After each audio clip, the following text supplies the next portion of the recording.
Salutare, fraților! Ce mai faceți? Ce mai faceți? După cum puteți vedea, pe Yamaha fac și rimă. Deci am avut o problemă. Deci am o problemă, nu am avut, că încă n-am rezolvat-o. Mă, uite, cu ceva probleme la mașină și azi iau motorul să iau niște piese, să mai cumpăr un alta, gen să iau Suzuki.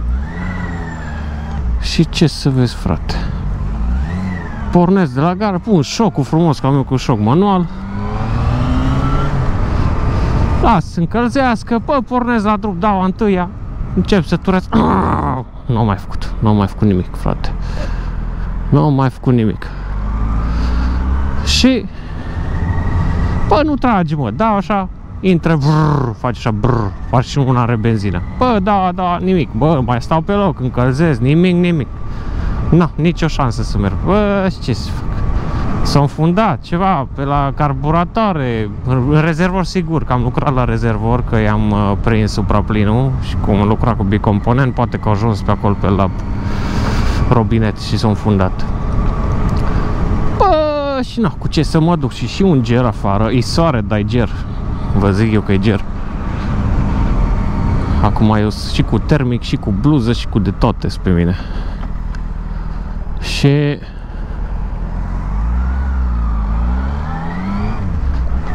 uite, norocul a dus prietenul ăsta meu motorului la garaj și l-am luat să mă duc să-mi fac treaba. Și la asta trebuie să-i umflu roțile, că cum a venit frigul, presiunea s-a schimbat în roți. Era sub 2 bari. Acum o iau tot așa pe ocolite, că n-am niciun ac la el, n-am nici talon, n-am nici asigurare, n-am nimic la mine. Și o iau mai pe aici, că e mai safe. Stai că trebuie să o iau aici. De-abia mai mișc un pic ulei în el. Mă duc să iau niște o-ringuri la mașină. Am ceva scurgeri la antigel și să o rezolv. Am desfăcut o treabă și am dat de altă treabă. Așa e mereu când desfaci ceva. Haide mă. Da, semnalizez și eu. Ce suspensie moale. Să învățați să fie tare.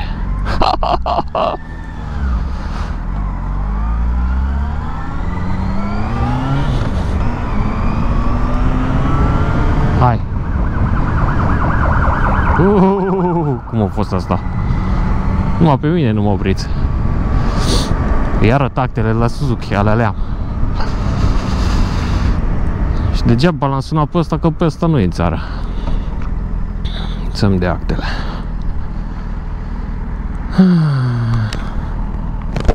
Și vreme bună de motor, mă, frate, și nu mere Suzuki. Ia să văd, poate iarna asta iau alt motor. Mi-a ceva pe injecție. Sunt între Sport Touring și Naked, încă nu-s decis ce ar merge mai bine.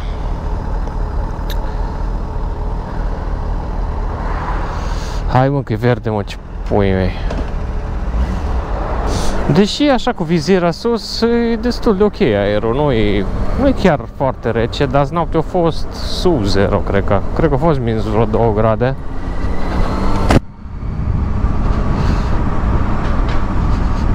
Clar, drumuri lungi nu mai merge. Du-te că mă grăbesc. Ce-mi vine să-l depășesc. Asta pe injecție mereu zici că te forțează. Dă, accelerează. Acum o să pun asta pe YouTube și o să vadă numai după aia că i-am luat motorul. Simte călduț. Simt mai bine căldura la asta, cum e mare. Poate că aș posta mai mult dacă m-aș plimba numai cu motorul în oraș. Oh, shit. Dar folosesc mașina în oraș, muncă și înapoi. Mă sper să fi venit piesa. Deci dacă doriți piese auto aici, veniți la Fancom. Nu-ți plătiți să zic asta, dar de aici iau eu piesele.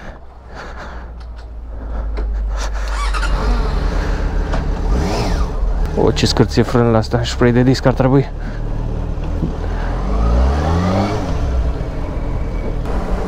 Oi, ce colț era acolo.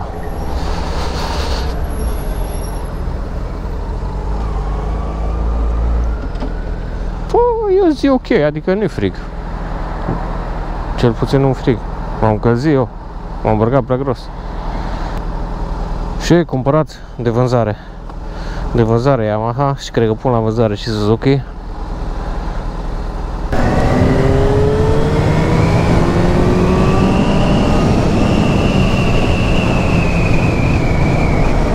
Și cam atâta plimbare prin oraș cu Yamaha. Mă duc acum să meșterez la mașină și după, dacă mai rămâne timp, să meșterez și la motor, să văd ce are, de ce nu merge. Dar sigur s-a înfundat ceva. Sigur s-a înfundat ceva, că doar l-am lăsat mergând.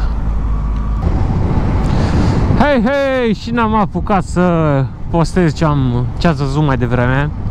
Că am și reparat motorul deja. L-a reparat, se vede. Turometrul ăla nu știu ce are, așa face el. Care a fost problema? Problema a fost că am găsit apă în rezervor și de aia nu m-a tras motorul meu. Acum sunt turat de probă. Am găsit apă și cum să mai tragă dacă a dat apă? Apa a căzut la fundul rezervorului și...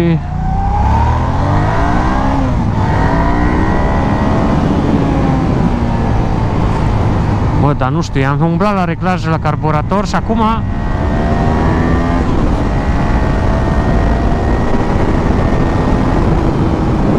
Bă, frate, așa trage acum de rupe. Deci rupe, mâncă asfalt acum.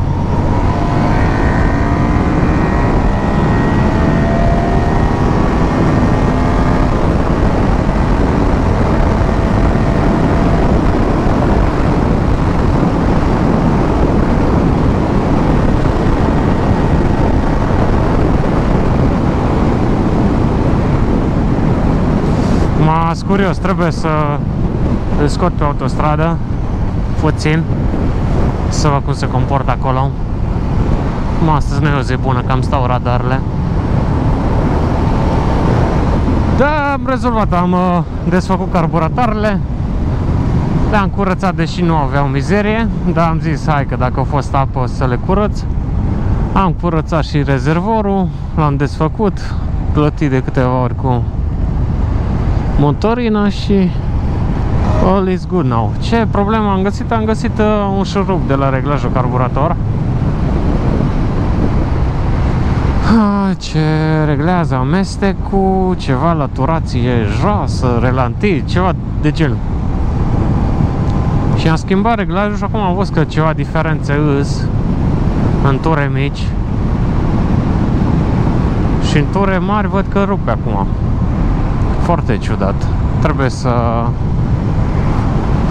mai studiez partea asta, să văd care e treaba cu el. Că nu știu ce reglaje au făcut vechiul proprietar, de ce și cum. N-am de unde să știu astea. Numai mergând cu el, văd acum care e treaba. Am adus reglajul aproape de stoc. Nu l-am lăsat chiar așa, cum e în manual. Că am o șaibă și ceva ring lips acolo și ăla mai influențează. Câte ture întorc șurubul. Și atunci am zis că hai că fac o strategie. Da, văd că se comportă bine. Merge pregătit pentru vreme bună. Bine, am băgat și benzină de 100 acum. Nu cred că de la ea trage așa. Da, merge. Nu-i bai cu el. Asta contează.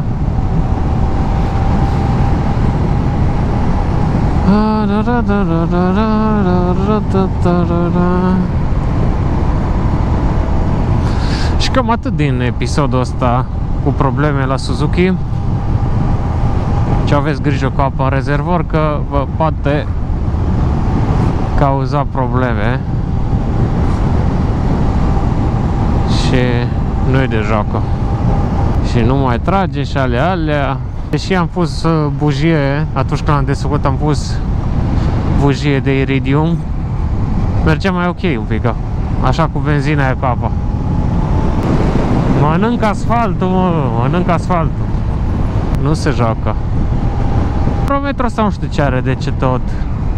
Câteodată bălângă-ne și-și revine. De obicei făcea când e căldură foarte mare, acum văd că face și când e fric. Un contact imperfect sau ceva. Posibil, la cât l-am spus. Ai să-mi bag fix în ele, mă, fix în ele mă bag. Cum l-am tot spălat, posibil un contact. Deci ăsta e dual episod. Și cu Yamaha și cu Suzuki-ă.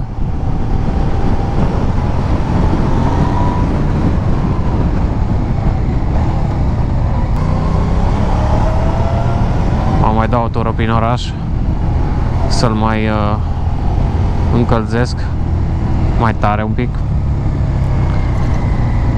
să văd că totul e în regulă și la garaj cu el. Dau o tură prin oraș după domnișoare. O, e la ăla cu Dubau, ce tu pe oare pe el? Bă, dar eu filmez? Filmez. Iiii.